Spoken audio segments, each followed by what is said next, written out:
Don't have anything from the top, so Sean, Sure. starts today. Welcome. Don't look at me that way. Yeah, I'm going to call you out on that dirty look you flashed me. You can go second. Sorry.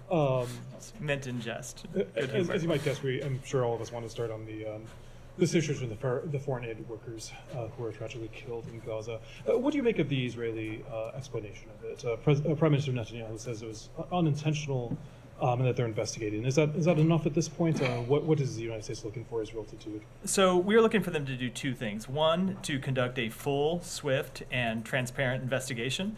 And if that investigation shows that accountability is appropriate, then there, of course, should be accountability.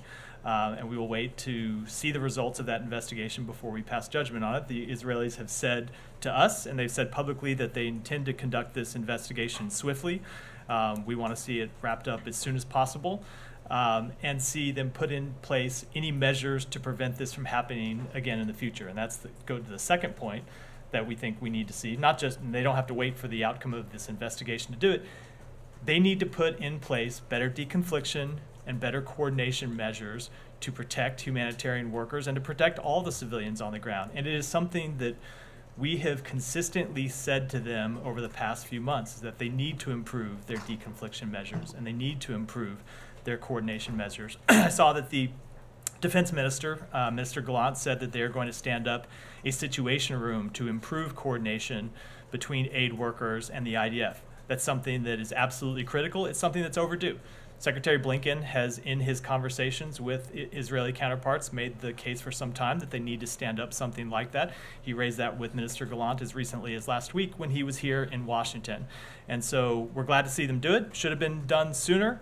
But it's an important step for them to take going forward. But ultimately, as the case with all of the measures they put into place, we're going to judge them on the results, not the intent. No, I mean, this obviously is something that's happened before, and not exactly the situation, but there was the tragedy with people receiving aid who were killed. If you go even before October 7th, there was the investigation into the killing of Shirin Abu Akleh. I mean, do you think that the Israeli investigations and the U.S. responses have had an impact, particularly the U.S. responses? I mean, do you think that just saying that you're going to wait for the Israeli investigation for the Israelis to act is having an impact? So there have been times that the steps they have put into place because of at our urging have had an impact and have had an impact to to have had a positive impact. For example, when the secretary traveled to Israel and pushed them to implement better deconfliction, we did see an improvement in deconfliction. We saw them evacuating specific neighborhoods instead of just sending blanket evacuation orders across entire stretches of North Gaza. And those did have a positive impact, but they haven't been sufficient.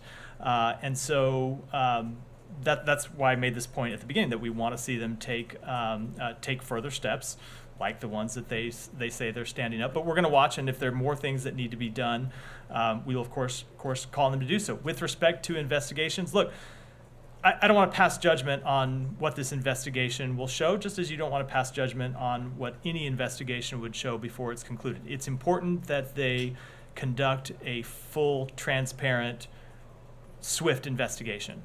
They need to find out exactly what happened. And we will. I'll wait to pass judgment on it until it's completed. Just one more following up on that. But I mean, the president himself laid out this aid plan at the State of the Union. It was quite a. The United States was very visible in that, saying that, talking about the portable cure and everything. What does this say about that? I mean, is this ruining the U.S. efforts to get aid in? I mean, obviously the U.S. can still do it, but tons of aid that were supposed to go in have already gone back because of this killing. So it will not affect our efforts to stand up the pier to deliver aid through sea. That effort is ongoing. The Pentagon is working hard on that, and I know they brief on that on a regular occasion, and we want to get that stood up as soon as possible. Of course, this strike does reveal the very difficult situation that aid workers on the ground inside Gaza face when it comes to not just receiving aid in Gaza, but then actually delivering it. So, for example, and I know we've talked about this quite a bit over the past few months, it's one thing to get aid into Gaza, either through Rafah or Kerem Shalom or through a maritime option when we have that up and running. The real question is being able to distribute it, and that's, of course, it's in the distribution efforts where we saw this tragic strike take place yesterday. So it does, of course, raise real concerns about the safety of those aid workers who are doing that dangerous work. And I think it's important to remember that these were 7 tragic deaths yesterday, but over 200 aid workers have lost their life since this conflict began. So that just reiterates and heightens the need for Israel to do better going forward. And it's why the steps that Minister Gallant outlined yesterday, we are going to be watching closely to see if they are fully implemented and implemented in a way that yields better results, because there very much need to be better results. And again, I come back to one point that we often make, and you've heard me say this, you've heard the Secretary say this publicly, but this is a case that we make directly to the government of Israel. They need to do better in delivering in allowing humanitarian assistance to be delivered, and in achieving better deconfliction and coordination measures for the benefit of the innocent civilians inside Gaza who are suffering. That's enough of a reason to do it on its own. That should be enough of a reason to do better. But it is also in Israel's security interest to do better. And so we will continue to press them to do that. Just one more. Could there be any repercussions for the United States? I mean, I know you're going to say that you're waiting for the result of the investigation and everything, but as we've discussed, I mean, we've had this before, investigations. We keep seeing these. It wasn't just these 7. I think there are 200 aid workers or so who have been killed by some Saudis.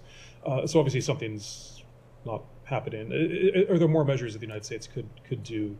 More pressure that the United States could impose? So we are going to continue to say exactly what we think about this publicly. We're going to say exactly what we think about this privately. We're going to offer our best advice to them on things that they could do better, and we are going to push them to do better as we have done since the beginning. Mary. Matt, there's been reporting in Israeli media about how the attack has taken place. Basically, it said the drone fired 3 missiles in succession, and like each of them sort of struck one of the cars. And Reuters just, we have an interview with Jose Andres actually just on our wire, and he told us that the Israeli army targeted the convoy, quote, systematically, car by car. And, Prime Minister Netanyahu talked about this being a mistake and unintentional. How do you reconcile those two, the reporting and what Jose Andres is saying and what Prime Minister Netanyahu is saying? So 2 things about that. So number one, the Chief of Staff for the Israeli Defense Forces has come out and said it was a misidentification. So while they were I took that to mean while they were targeting those cars, they did not believe that it was the World Central Kitchen that was operating those vehicles at the time. But that said, we need to wait and see the outcome of this investigation to know with any confidence what it was that happened, and we're going to wait to do that. But the second point is, it doesn't really matter how they made the mistake. At the end of the day, you have 7 dead aid workers who were there trying to deliver humanitarian assistance. So whatever the reason was that led to this tragedy, whatever the mistake that happened inside the IDF, it's unacceptable. And they need to do better, and they need to put measures in place to ensure that it doesn't happen again. And given there was an American citizen killed in this attack, why isn't the United States conducting its own investigation? So we don't conduct investigations of the type I believe you're referring to from this building, so I wouldn't presume to speak to any. But, I mean, could the administration consider sort of Department of Justice can do that, FBI can do that? Again, we don't conduct that type of investigation from the State Department. I'm not going to speak on behalf of any other agency. And I just want to ask the evergreen question. We've reported, and other media outlets have reported as well, that that the administration is looking at furthering a big $18 billion aircraft package, weapons package to Israel. We reported that earlier this week. And looking at President Biden's statement last night, saying like this is not a one-off, and you've just talked about the number of humanitarian workers who've been killed. There are a lot of journalists who've been killed. Doesn't this kind of, given the accusations of disregard for non-combatants by the IDF, doesn't this kind of incident make U.S. stop and reconsider its arms sales or military aid to Israel? So let me say two things with respect to that question. Number one, with respect to some of the reporting that we've seen over the past few weeks about arms transfers or potential arms transfers to Israel, some of which we have not officially notified to Congress and have not moved forward on at all. But a lot of those are with respect to weapon systems that would not be delivered for years. Long after, hopefully, the conflict in Gaza has been resolved. It's something. But I'm not entirely. I just want to say, I think it's important to because it does go to the exact point. We have had a long-standing security relationship with the state of Israel that predates this administration, that predates the current government in Israel, and that has existed through Democratic and Republican administrations in Washington and through governments of different parties in Israel, because we are committed to Israel's long-term security. So when I get questions and I see some of the reporting about arms transfers or potential arms transfers to Israel, some of which started years ago or approved years ago, and some of which relate to systems that won't be delivered until years down the road, I think it's important to put in context that those relate to our overall security relationship with Israel and our overall commitment to Israel's defense against a number of adversaries that it faces in the region that are committed to the destruction of Israel. Now, with respect to the question I know that you're getting at, which we've addressed a number of times here, we continue to be committed to Israel's defense, but we continue to press them consistently to ensure that they fully comply with international humanitarian law, and critically, that when they do make mistakes, as they very obviously did yesterday, that they are transparent about those mistakes, that they investigate them, and if appropriate, there's accountability. I'm not entirely sure how the delivery date for this being down the line 4 years, 5 years has an impact on your decision making today, because you're making the decision today with the information that you know there are various accusations about Israeli military's conduct in Gaza. Elsewhere, there are incidents that the State Department is looking at whether Israel has breached international rule of humanitarian law. So I'm not entirely sure how relevant it is that the delivery of those are down the line. But just one last thing. You said a minute ago, so you talked about misidentification. Are you referring to the video of Israel Chief of Staff, or are you? Correct. I mean, yeah, correct. And the also, statement he said publicly. Is that what U.S. government have been told, that it was a misidentification? They have told us. They have told us the same things privately that they have said publicly. But I mean that they took the strike, but they weren't aware that it was a WCK convoy. I am not going to. They have. As I said. The thing that the point about misidentification that General Halevi said in that public statement is what they have communicated to us privately. I'm not going to get further into the conversations, but ultimately what's important is that they conduct an investigation to identify how that mistake happened, exactly how it happened, and what they can do to prevent it from happening in the future. So, short follow-up on that. Also, the IDF statement, Halevi said that the misidentification was at night. Is that the understanding of the U.S. government as well? And can you shed any light on why aid convoys are traveling at night at the moment? I don't have any reason to dispute that statement. And with respect to aid convoys traveling at night, I think they travel at different times during the day, but some of them, especially those traveling to the north of Gaza, where the aid situation has been much more restricted, there's been a more desperate humanitarian situation. Sometimes they've been traveling at night to minimize the scenes like we saw several weeks ago, where you saw stampedes of desperate individuals trying to rush out and take aid from the truck. So they've been trying to move at times that would mitigate the risk of that happening. And just one. But actually, they also do move during the day. They don't move only at night. Okay, and one on just timing. I know you say swift investigation. Can you give us any more detail, whether this is days, weeks? I would defer to the government of Israel to speak to that. We want to see it happen as soon as possible, while ensuring that it is thorough and gets to the actual bottom of what happened. Just one more on this, and then a question on the Benny Gantz comments from today. So has the government of Israel shared with you any information that prove that this was what they're saying, a misidentification, or are you just trusting that? What we are trusting is that they're going to conduct a full investigation. But that said, We will look at how that investigation is conducted. We will look at the results of that, and then we will pass judgment on it. So I don't want to pass judgment on anything that they have said privately or publicly until they've conducted a full investigation. And I only say that because, as is true with our own military, as is true with militaries around the world, oftentimes the early events of what happened don't bear out when you conduct a full investigation into the underlying facts. So we're going to wait and pass judgment when we see the full results. But in a way, you're passing judgment by standing up there and saying it was a misidentification already before you have the actual facts before you. I don't have any reason to dispute that, but we will wait and see the full investigation. Okay. Benny Gantz, Israeli War Cabinet Minister, said today that he would call for parliamentary elections in September. What is the U.S. response to that? Would you support such elections taking place? That is entirely a decision for the Israeli people and the Israeli members of Israeli government to make. Yeah, go ahead. Something I think Gilmar asked. But when you're talking about 3 strikes on this convoy, I mean, even if we take at face value that there's misidentification, I mean, is that appropriate? I mean, you have a convoy which is apparently clearly marked by aid, but if it's whoever it was in there, having 3 strikes, they're systematically destroying it. Do you think that's an appropriate way to go?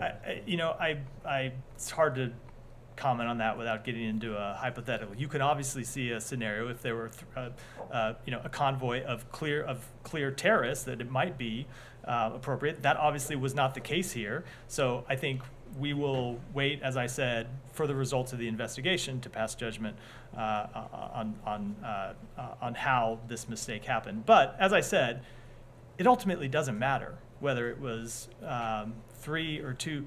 They killed 7 aid workers.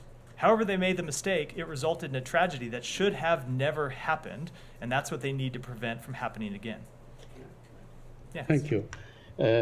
On the investigation, Matt, do you believe that Israel's record in investigating itself is a good record? They have come up with good results in the past. I mean, there's been so many investigations. Can you cite one investigation where they actually came clean? So they have spoken to a number of investigations, including one where you had members of the IDF who behaved inappropriately inside a mosque, and they spoke to those members being disciplined. They have spoken to a number of other investigations that they have ongoing.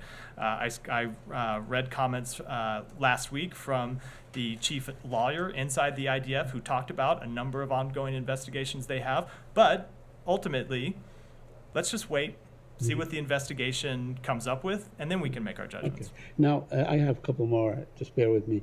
On the misidentification, so when they say misidentification, does that tell us that they were actually after 3-car convoy that had Hamas fighters in it and they were targeting? Or, movement of fighters by cars, which is obviously unusual, and so on. Is that what you think they meant? I don't know what they were after. And ultimately, as I said, it doesn't really matter what they were intending to do, because what they did do was kill 7 aid workers, and it's unacceptable and should not happen again. Okay, so there's been about 196, I believe, 196 aid workers killed in Gaza, 175 UN workers, including UNRWA workers and so on. So I want to ask you, do you believe there's any kind of, what is different about this strike? The fact that this particular strike was, owned or headed by a famous chef and had citizens of Canada and Australia and Britain and the United States, and not just Palestinians. Is that the only difference for this strike to garner such a great deal of space and to engender the anger of the President of the United States of America and your anger? So, Saeed, I won't speak to why any one strike gathers more attention than others. That's a decision that's largely not made by the United States government. I will say, when it comes to the United States government speaking out, we have talked at length about the need for Israel to do more to minimize civilian harm and minimize death to aid workers. That didn't start this week with these deaths, the tragic death of these 7 World Central Kitchen workers. We have talked about it for some time, and we have pressed the Israeli government to do better and offered them ideas on how to do better. And as I said at the outset, one of those ideas was to stand up the kind of situation room that they are now standing up. Last question on Rafah and the meeting that took place on Monday. It seems that there are there are deep differences between the United States of America and Israel on the Rafah invasion. Can you update us on what's going on? What will the United States? What does the United States expect?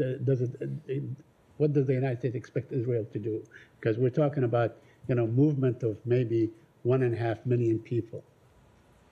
I couldn't tell if you were. I was going to jump in, and sometimes I've jumped in. Yeah, You've not been done with the question, so I didn't want to interrupt you.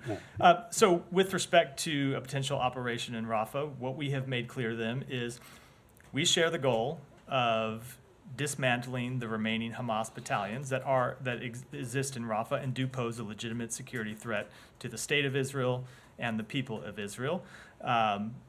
But we do not want them to conduct a full-scale operation that we believe would not only lead to a high number of civilian deaths and would hinder the delivery of humanitarian assistance, but would ultimately weaken Israel's security. So what we did in that meeting that the Secretary attended at the White House a couple of days ago is to offer them our best advice on other ways to accomplish that mission, and we will have follow-up meetings in the coming days to further that conversation. Go ahead. I'll come to you next. So you said that we have 7 dead international aid workers, and you want to avoid seeing more killing in the future. So therefore, you said that you asked Israel to coordinate better and to establish deconflicting zones. But this is contradict with what exactly happened with World Central Kitchen. They coordinated with the Israelis to every detail, and they went into exactly the deconflicting zone on the beach, and yet they were targeted. So how this applies now? What difference does it make? That is exactly the point I was making. They have had deconfliction measures. They have had coordination measures to try to prevent tragedies like this from happening, and they haven't worked well enough. Clearly, they haven't worked well enough. When you see not just these 7 aid workers that have been killed, but over 200 aid workers that have been killed since the outset of this conflict.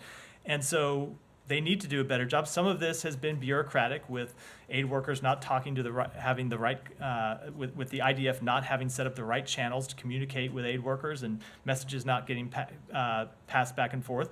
But as I said, ultimately, whatever the details are that broke down here, the result is unacceptable, and that's why they need to do better. And so that's why they need to have improved deconfliction and coordination measures to prevent tragedies like this from happening in the future. Okay, so as a result of the killing of the World Central Kitchen staff, also ANIRA, which is an American NGO, suspended their work in delivering aid to Gaza. And before that, UNRWA was targeted by the Israelis of saying there are some people who were involved in the October 7 attack, and we're still waiting for the investigation. So practically 3 of the vital organizations that providing aid to Gaza either suspended their work or they don't have enough fund to help the people who are starving in Gaza. Some people believe that this actually is a kind of a strategy on behalf of the Israelis to use food as a weapon of war and to prevent Gazans of receiving the aid and therefore forcing them to leave as some kind of strategy by Prime Minister Netanyahu.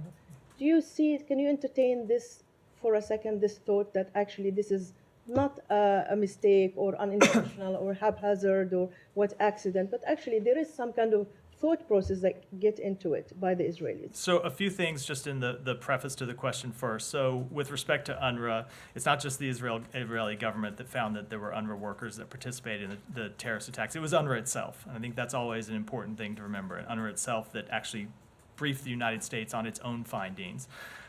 With respect to UNRWA, it does continue to operate. Obviously, it's faced funding challenges, but you've seen a number of countries who have resumed their funding, and UNRWA is continuing to do important work on the ground now, vital work that we want to see continued. So while they have faced funding challenges, they are continuing to deliver humanitarian assistance inside Gaza, and it's critical that that work continue. Obviously, there are organizations that are going to look at what happened the other day now and be worried about the safety and security of their employees. How could they not be? And so it is why it is incumbent on the government of Israel to institute better measures to give confidence to aid workers that their employee, or to get aid organizations that their employees won't be killed just trying to deliver humanitarian assistance. With respect to the overall policy, look, I can just speak to what the government of Israel has said and what they have done. So they have said they want to see humanitarian assistance come in, and they have allowed humanitarian assistance to come in through Rafah, through Kerem Shalom, through the 96 Gate. They're working with us on this maritime option that we are standing up with the cooperation of other countries in the region. But in all of these circumstances, it has been not enough. It has been too little. It has been plagued in many cases by bureaucratic delays and bureaucratic obstacles that we are continuing to try to work through. But it's kind of the same thing as with respect to it's the same point I'm making with respect to these deaths. Whatever the reason, the amount of humanitarian assistance hasn't gotten in at the levels it should have, the ultimate fact is the fact, which is not enough food, not enough water is getting in right now, and the government of Israel needs to do more to allow it to get in and to facilitate it getting in. Go ahead. Thank you. Just want to follow up Said's questions on, the nearly 200 aid workers killed in Gaza and your, difference in your approach. President Biden yesterday expressed outrage over the killing of 7 aid workers from the World Central Kitchen in Gaza.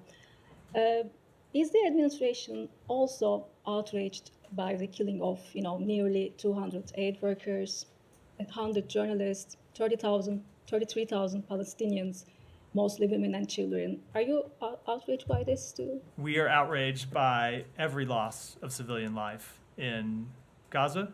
And you've heard the president speak to this. You've heard the secretary speak to this in saying far too many civilians have been killed. Too many aid workers have died in this conflict. Too many journalists have died in this conflict.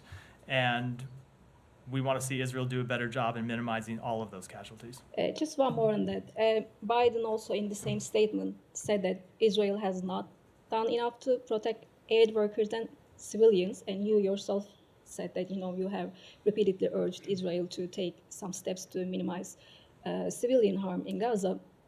And if there are steps that Israel needs to take and Israel chooses not to take them, doesn't it mean that Israel is deliberately attacking aid workers and civilians? No, I don't think you can necessarily make that conclusion because because sometimes there are bureaucratic obstacles that are presented, and we try to work through those bureaucratic obstacles. How do you explain the killing of 33,000 Palestinians then? So partly this is because Israel is operating in an incredibly difficult environment where Hamas hides behind human shields.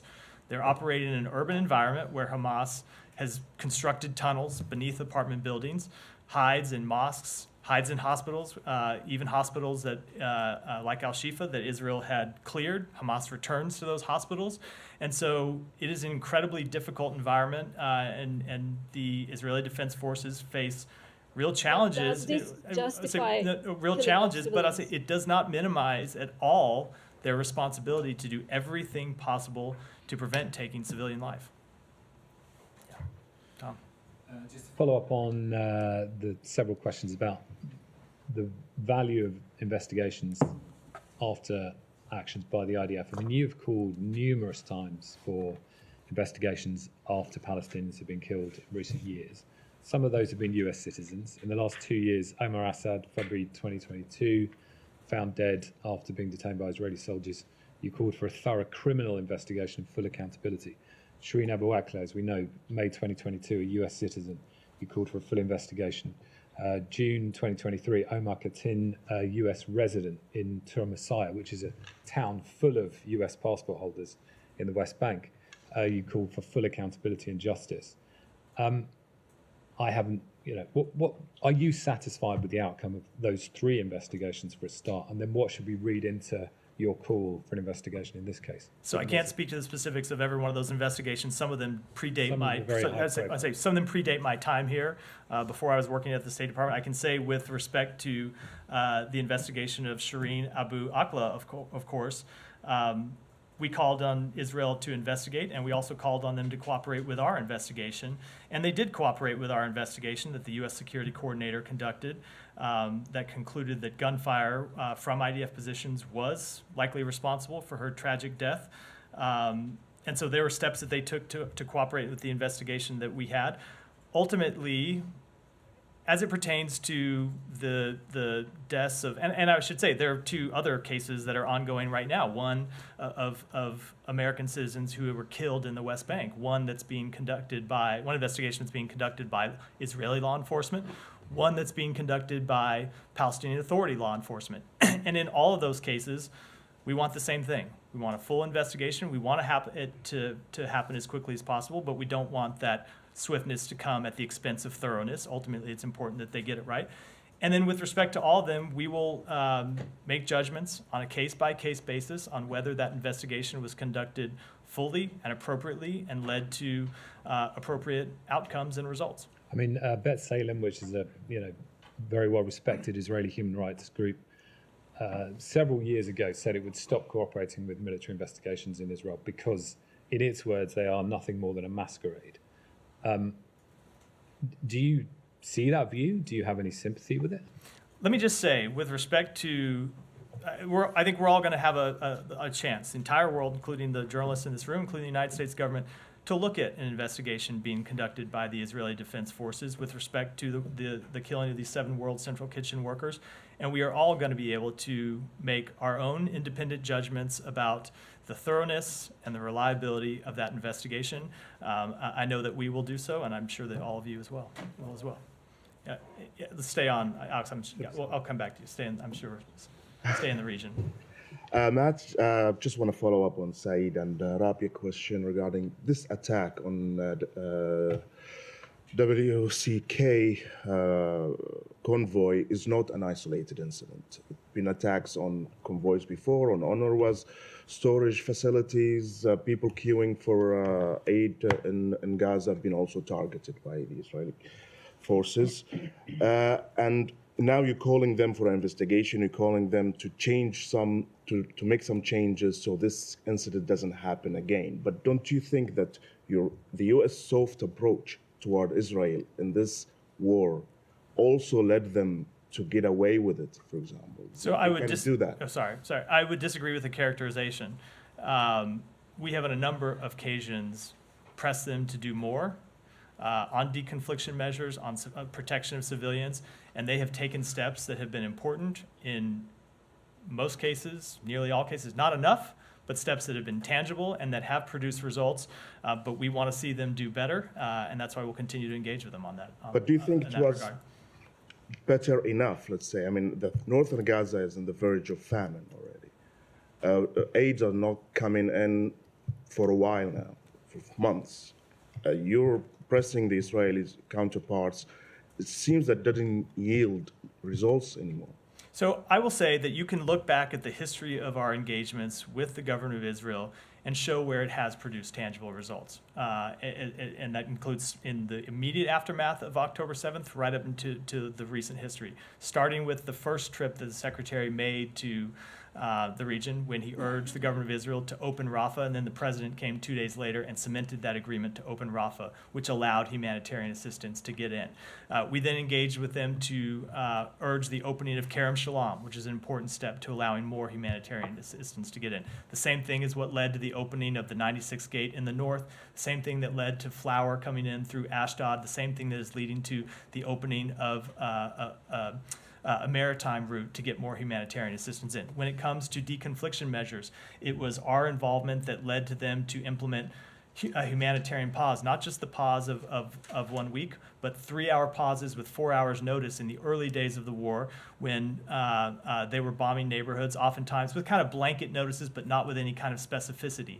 And it was our involvement that led them to start offering those pauses. It is our involvement that led to them offering, as I said earlier, specific neighborhood evacuation orders rather than just these blanket orders. That said, in all of these cases, we want to see them do more, and we want to see them do better. We want to see them to do more to let humanitarian assistance in and to protect civilian lives. And that is why we are consistently engaged with them, from the President of the United States to the Secretary of State to our team on the ground and everyone in the United States government who works on this matter.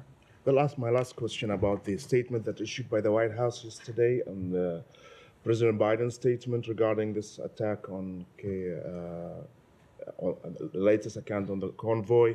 The president sounded outraged and heartbroken and blamed Israel that they are not doing enough to protect aid workers. Does this language signal a change in policy, or just a statement regarding this incident? It was a statement about this incident, but it's not a change in policy because we have always, as I said, consistently been telling the government of Israel that they need to do more to protect aid workers and civilians and journalists. Now, we're glad to see them taking additional measures now. As I said, those measures were overdue. We've been urging them to do them for some time, but this has always been the policy that we have clearly communicated them that we want them to follow. Camilla. Sorry, just one on the US-Canadian dual national who was amongst those killed. World Central Kitchen has also named him. Can you confirm if the State Department's reached out to his family and what, if any, consular support the U.S. can give? We have reached out to his family. We reached out to his family yesterday to offer our condolences and to offer any consular assistance that we can provide. That is always our standard practice in these cases. When we see an American citizen who has tragically lost their life overseas, we offer any type of assistance that we can to facilitate whatever they need in the wake of this tragedy. And we'll keep, obviously, the details of that private, but we have been in touch with his family. Please just make sure, stay in the finish it up on Gaza before. Go ahead. Gita, sorry. Thanks. In the neighborhood. In the neighborhood, yeah. Yes, thank you. Regarding the attack on the Iranian facility in Damascus, I was wondering, well, we know that the United States has sent messages to Iran saying that it was not involved, it had no idea of this operation. I was wondering, how was the American message received? Was it accepted, do you think, considering that there are now a number of officials threatening retaliation? So I am not going to speak to how it might have been received. The Iranians can speak for themselves. I will just say that we made very clear to the Iranians that we had no involvement in this strike. We didn't know about it at the time. And we warned them not to use this attack as a pretext to attack U.S. facilities or personnel. Since then, has the administration possibly followed up with reaching out to an intermediary, a country that Iran trusts, to hone in that message? I'm not going to speak to our range of diplomatic engagements, but as we have made clear over a number of months, we have the ability to send messages, very clear messages to Iran, both directly and indirectly, and we do so when it's in our interest. Matt, do you know has the administration been able to ascertain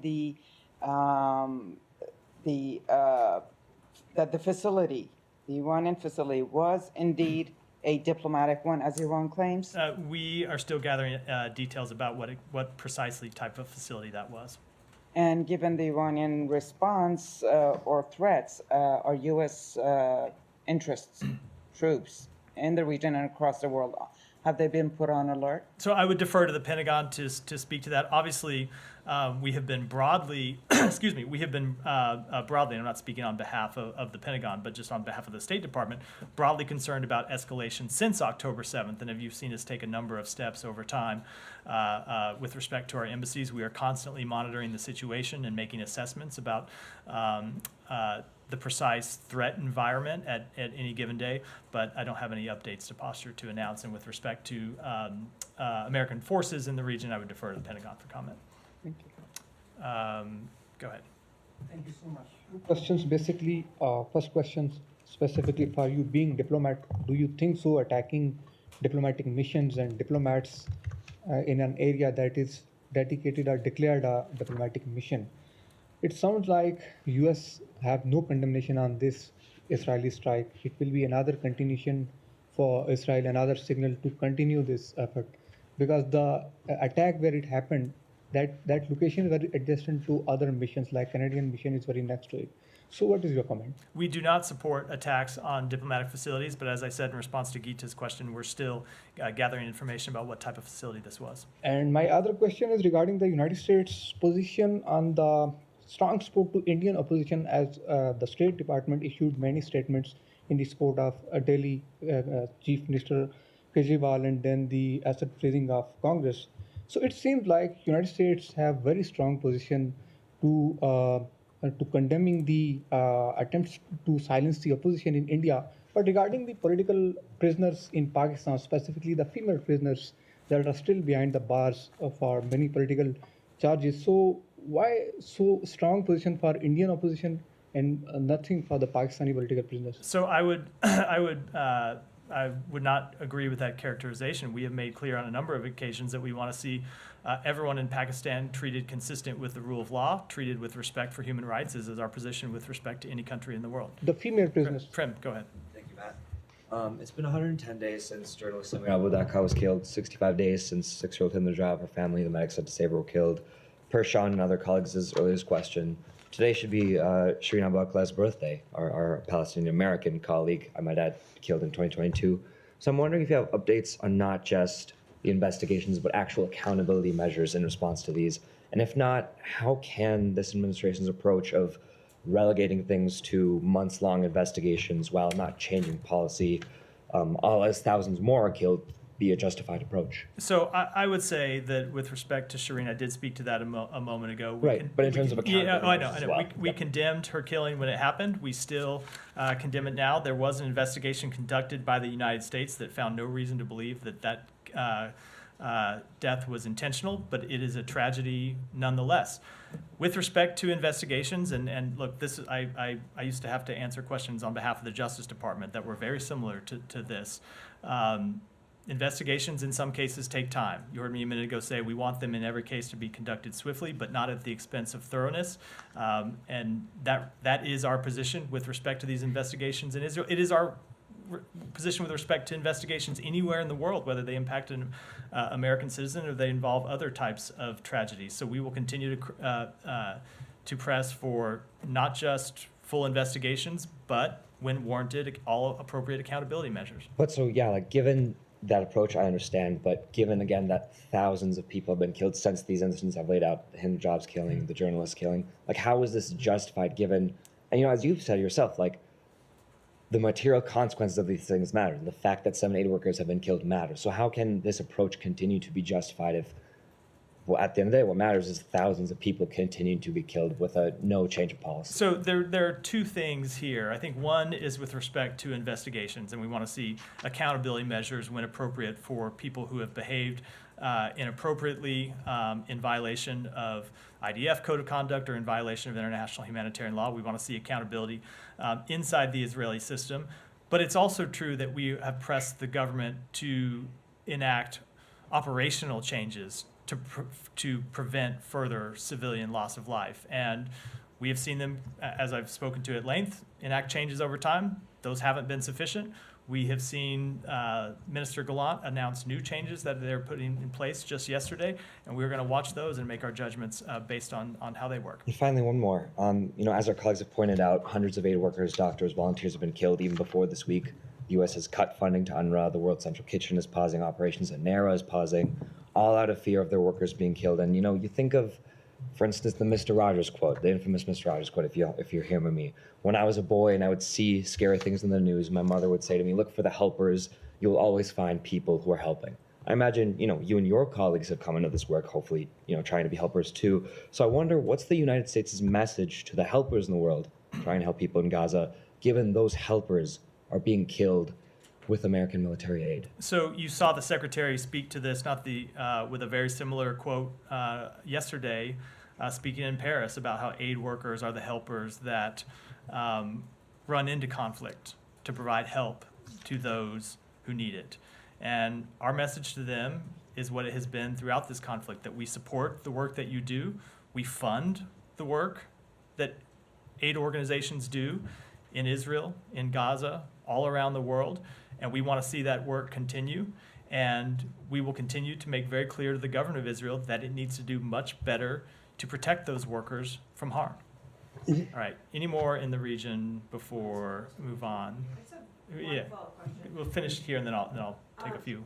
You said that you don't expect that this attack is going to impact the humanitarian pier being set up and the support from that pier getting to where it needs to go, I assume? No, what I was speaking to is you have to separate, when you think about the pier, you think about the same way as I think delivery through Rafah or anywhere else. There is both getting aid in through the pier and into Gaza. That's the first step. And then there's the delivery of that aid inside Gaza. We do not expect that it would impact the first. Of course, the ability of humanitarian aid workers to deliver aid inside Gaza, which is what we saw tragically impacted yesterday, continues to be an ongoing concern. And so it's why it's important that the government of Israel improve deconfliction and coordination measures. So could this incident delay that pier being up and running and getting the support to people? I would refer to the Pentagon for any comment about the timeline of this pier, which you should not read into one way or the other than it's a project that they are managing. It's just something I've never been able to speak to from here. Mira. Just to follow up on that one, actually, have you had since yesterday any conversations with Pentagon or with any possible humanitarian aid partners on the ground about, how concerned they are? Because now it would be expected that perhaps they would look for additional measures to ensure their safety and security. We've had a number of conversations with humanitarian aid organizations who, as you might expect, as you would obviously expect, are incredibly concerned about what happened. But the sad truth is, as we've spoken to, some of you have mentioned in your questions I've spoken to, these are not the first death of aid workers. There have been 200 aid workers that have been killed. So the very sad truth is that the workers doing this important work are aware of the risk because they're living with them every day and are putting their lives potentially on the line to deliver humanitarian assistance.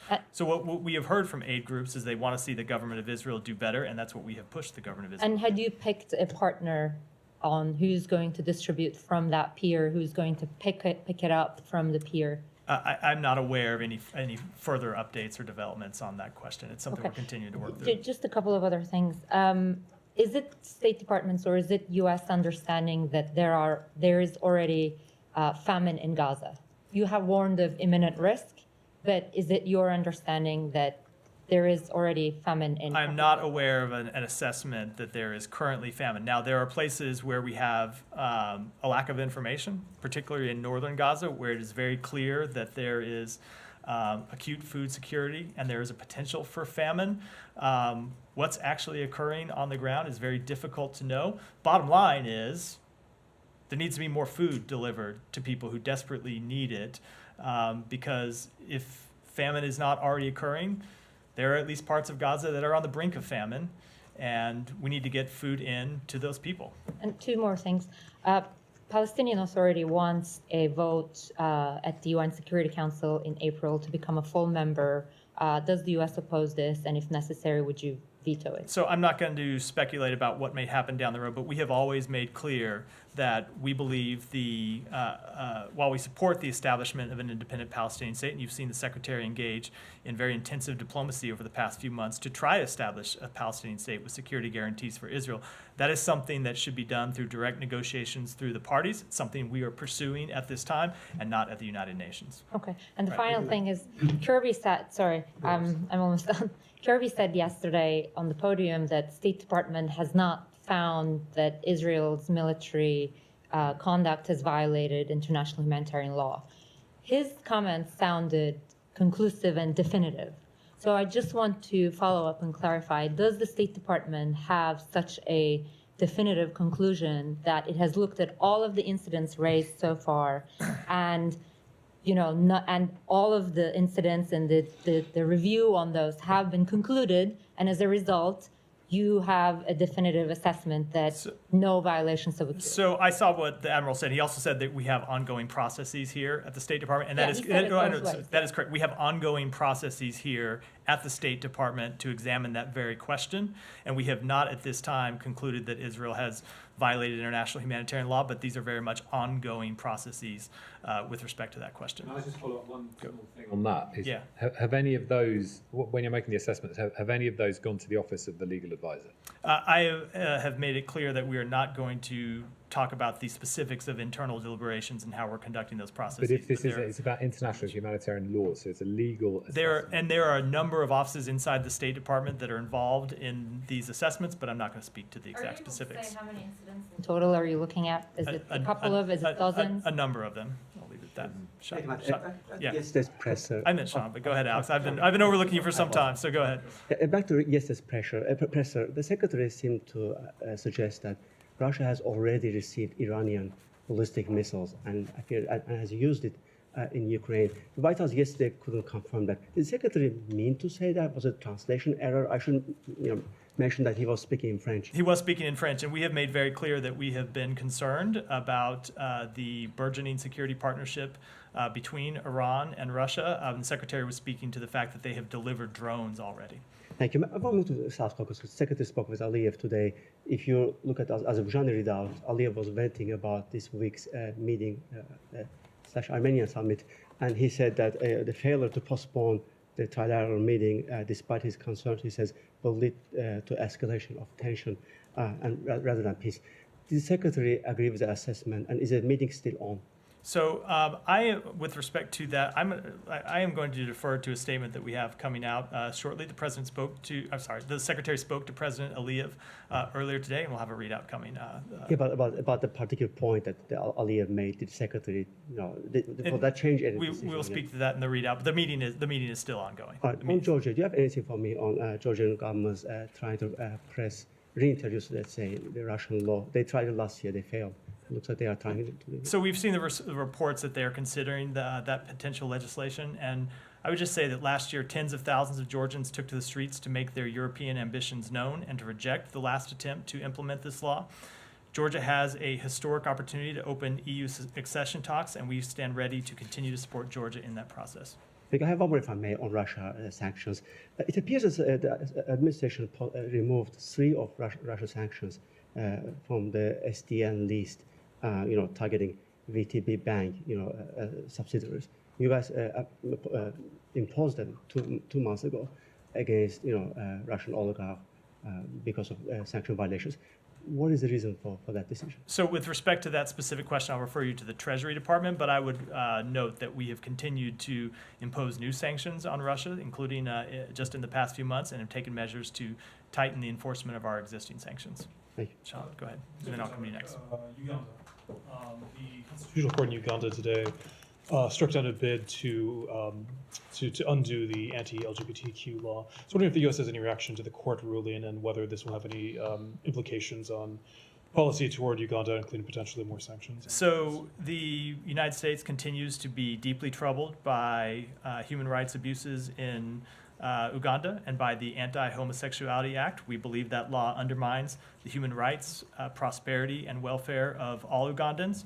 The Ugandan government's failure to safeguard the human rights of LGBTQI plus persons is part of the broader degradation of human rights protections that puts all in Uganda at risk and damages the country's reputation abroad. And with respect to United States actions, we have already imposed sanctions, including a visa restriction policy. We have ended Uganda's eligibility for the African Growth and Opportunity Act, curtailed direct government-to-government funding to programs implemented with Uganda, issued a business advisory, a travel advisory, and advocated for Uganda's full compliance with the social safeguards agreed to in the World Bank lending, and we will continue to take all appropriate measures. And just a very brief follow-up on that. It's not the only place in Africa where this is happening. Ghana, there's still a debate there. I mean, is there a concern about a broader push against LGBTQ equality in Africa, and particularly in Ghana? Is there any communication on that with the Ghanaians? So yeah, we are deeply concerned by legislation under consideration elsewhere in Africa and globally. It's not just in Africa that targets LGBTQI plus persons and their allies. We believe that governments should protect all individuals in their countries, and that every person deserves full dignity, and that these laws, whether they be in Africa or anywhere else in the world, undermine the human rights, prosperity, and welfare of individuals and risk damaging their country's reputation abroad. Go ahead, and then I'll come to you. Would you have a comment on the earthquake in Taiwan, the worst in 25 years?